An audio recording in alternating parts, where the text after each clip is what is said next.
Dans cette résidence de la banlieue de Madrid se joue un match France-Espagne. Ça ressemble à du tennis, mais les raquettes sont un peu étranges. Il s'agit en fait de Pavel, le sport à la mode à Madrid. Chaque nouvelle résidence a son propre cours.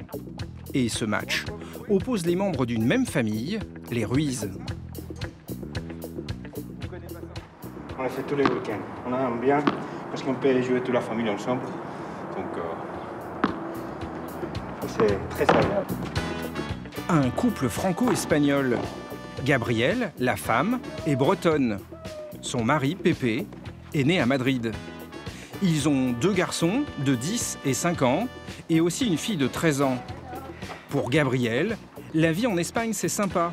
Mais au quotidien, elle doit faire de nombreuses concessions pour s'adapter aux habitudes locales. Et ça commence en cuisine. Qu'est-ce que vous préparez comme recette? Je prépare un salmorejo. C'est une recette qui est du sud de l'Espagne, en fait. Oui, je me disais, c'est pas exactement breton, ça. Ah, c'est pas breton, c'est sûr. Si vous faisiez que des recettes françaises tous les jours, votre mari, parfois, il se dirait, oh là là. Je pense qu'il irait manger ailleurs, ouais. Il retournerait manger chez sa maman. Sérieusement? Bah oui, ses habitudes sont pas du tout les mêmes. Je peux pas faire de la quiche tous les soirs, quoi. C'est juste pas possible. J'en fais de temps en temps. L'omelette, il aime pas la mienne, forcément. On a une culture commune latine à la base. Et après, on se rend compte que le quotidien est fait de compromis. Le plus gros compromis, c'est sur les horaires. Car pour une Française, c'est très difficile d'accepter de déjeuner et de dîner à l'heure des Espagnols. Gabrielle fait tout de même une concession ce jour-là, le dimanche. Donc vous allez passer à table à 3 heures? Ouais. À peu près, c'est ça? Ouais, on va essayer un petit peu avant. On va essayer de passer à table dans 1 heure, quand même.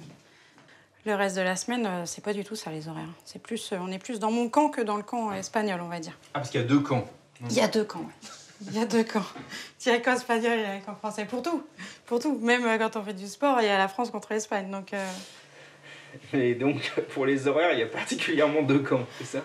Oui, parce qu'en semaine, j'ai du mal à concevoir que les enfants puissent manger tard, se coucher tard et être efficaces le lendemain. Chez les Ruiz, c'est donc un match France-Espagne au quotidien. D'autant que Pépé est du genre respectueux des traditions et même un tantinet macho. Typique espagnol. Espagnol qui regarde la télé et la femme qui met la table.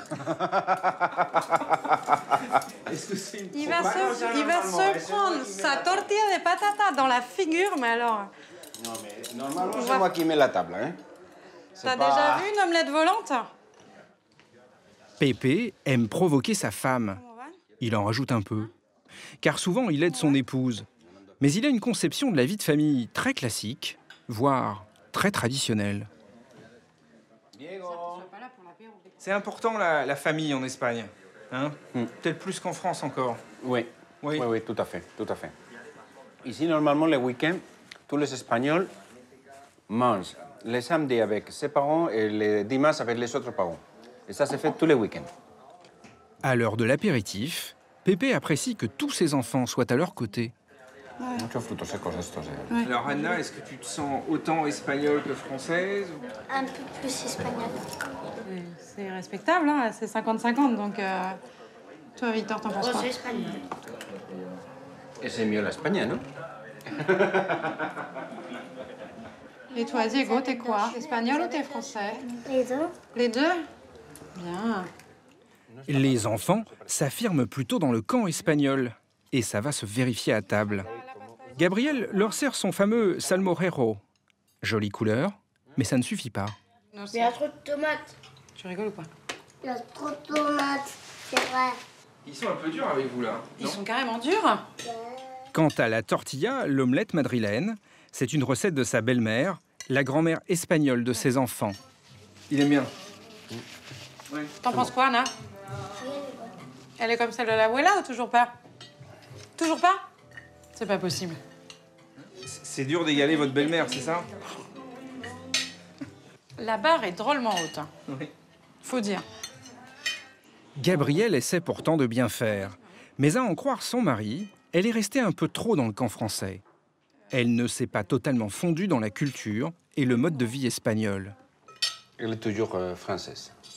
On voit que l'adaptation n'est pas 100%. Papa pense que moi, je trouve que tout est mieux en France. Non? Et que c'est ce que je transmets. Et ce n'est pas tout à fait faux.